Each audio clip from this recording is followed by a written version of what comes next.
ছাগলের বাচ্চাগুলো দেখেন একবারে খাবারের জন্য পাগল হয়ে গেছে। আসসালামু আলাইকুম। তো আমার একটা ছাগলে 3টা বাচ্চা দিয়েছে। তো এই বাচ্চাগুলোকে ছাগল ঠিক মতন দুধ দিতে পারে না, কারণ ছাগল যে বাচ্চা যেহেতু 3টা হয়ে গেছে সেজন্য ছাগলের দুধ কম পায়। সেজন্য তাকে আমি তাদেরকে গাভীর দুধ খাওয়াই। তো দেখেন আমি গাভীর দুধ বোতলে ভরে নিয়েছি, কিন্তু ছাগলগুলো দেখেন এখন তো অভ্যস্ত হয়ে গেছে। সেজন্য দেখেন কি করতেছে, একবারে লাফিয়ে লাফিয়ে আমার উপরে উঠে পড়তেছে। কার আগে কে খাবে সেই চিন্তা ভাবনায় তারা আছে, সেজন্য তারা পাগল হয়ে গেছে। এখন দেখেন আমি বোতলটা হাতে নিয়ে রাখছি, সেজন্য তারা আমার উপরে উঠে যাচ্ছে, এরকমভাবে পাগল হচ্ছে।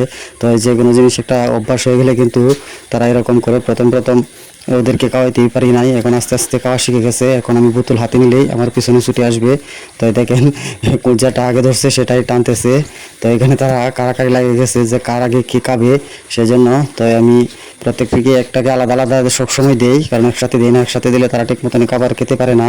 তো এখন যেহেতু ভিডিওটা করতেছি সেজন্য আপনাদেরকে দেখানোর জন্যই যে তাদেরকে একসাথে। কিন্তু এখন দেখেন কি অসুবিধাটা হচ্ছে, যে আগে ধরতেছে সেই আগে খাইতেছে, কি একটা অবস্থা শুরু হয়েছে। তো এই ছাগলগুলোকে আমার খাওয়াতে খুব ভালোই লাগে, কারণ ছাগলের বাচ্চাগুলোর আসলে আমি অনেক মায়ায় পড়ে গেছি।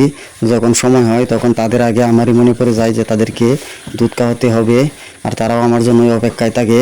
তো আসলে এইগুলাকে আমি লালন পালন করতেছি। আমার একটা গরুর কামার আছে আপনারা জানেন, তার পাশাপাশি আমি ছাগলের কামারটাও বড় করতে চাচ্ছি। আমাদের এই যে ছাগলের মাটা আছে এটার চারটা অনেক ভালো, প্রত্যেকবার 3টা 4টা করে বাচ্চা হয়। এবছর 3টা বাচ্চা দিয়েছে, আর আগের বার 2টা দিয়েছিল। তো আমি ভাবতেছি এগুলা দিয়ে আস্তে আস্তে কামারটা বড় করার চেষ্টা করতেছি।